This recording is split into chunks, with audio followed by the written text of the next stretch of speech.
Alright, so Rockstar's been pretty quiet when it comes to Red Dead Redemption 2 and its online mode, the Red Dead Online Beta, and rightly so. Every time they announce something, they wind up having to push it back, whether it's the main game, which gets delayed, or it's the soundtrack for the game. Every time they actually announce something, hell, or the spring update, every time they announce something, it takes them longer than they thought it would to get it out. So that's why they keep everything quiet and then just wait until the week before, after it's already done, to post their thing and say, hey, here it is, here's the thing, or, 2 months before, whatever. They wait until they're done, pretty much, to announce something. Now, that has left a lot of fans, including myself, including most of this community, to be speculating endlessly about Red Dead Online, single-player DLC, the works. And a guy named Paul Tassi over there at Forbes, we've talked about him before, has written another article directed at Rockstar, requesting single-player DLC. Now, typically, I would go through this and kind of stop and give you my thoughts along the way, and then, do that basically the way that I report stuff here. However, because this is very similar to what he had last time to offer,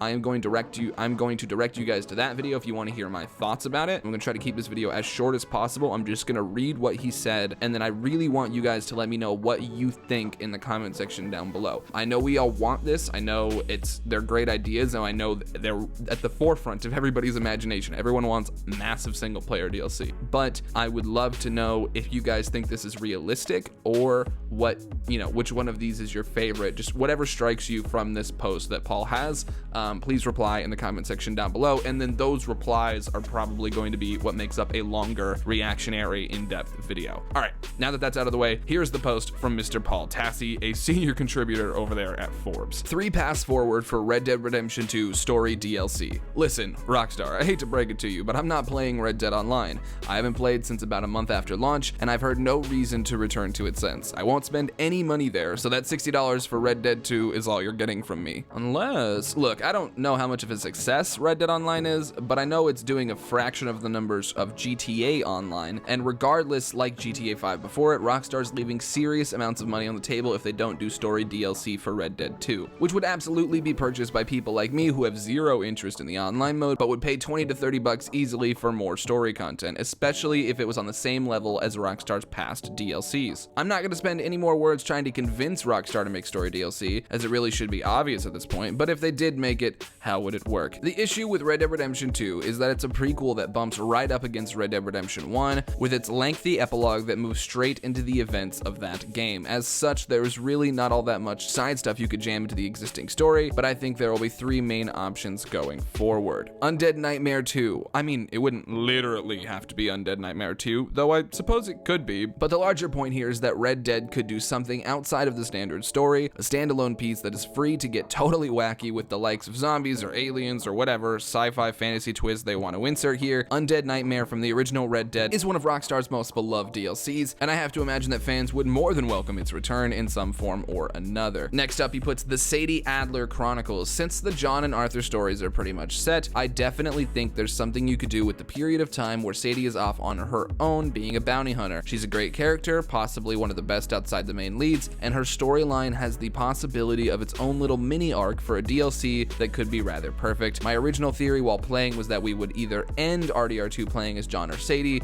and since John was the answer, maybe we can get a DLC that lets us be Sadie too. And then finally, he says a pre-prequel. Granted, given the way that the series is going, perhaps Red Dead Redemption 3 would go back in time even further, but if not, I think you could easily make story DLC out of young Dutch, young Hosea, and young Arthur during their adventures in their youth when the gang was just starting out. Granted, we couldn't exactly have the tension with any of the major players potentially dying, but this would be a good way to connect the existing story and characters without doing a wild departure like Undead, or focusing on a side character like Sadie. Even if this was just a central quote-unquote big score questline, that would be enough for me. Maybe there are other options that I'm overlooking, the Jim Milton Ranching Simulator DLC, but those are 3 that would work great. I get that DLC making is more expensive than just printing money making new coats and horse colors in Red Dead Online, and yet there's a huge underserved audience who is dying for some of that old substantive Rockstar DLC from the RDR1 GTA 4 glory days that we now literally have not seen in years. Rockstar, please make some. Like I said, that's Paul Tassi's post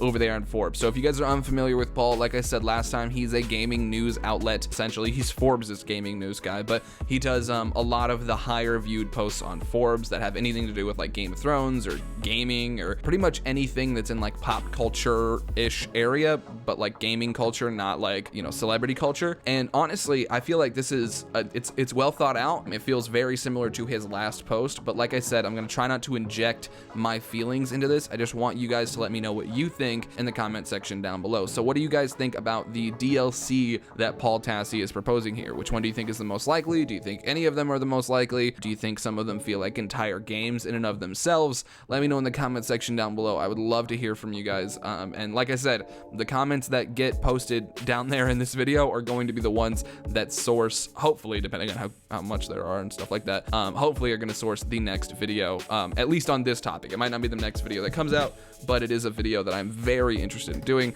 So let me know in the comment section down below what you guys think about single player DLC. All right, that is going to be it. So thank you guys for tuning in. I'll see you guys very, very soon with a brand new Red Dead Redemption 2 online beta video. Peace.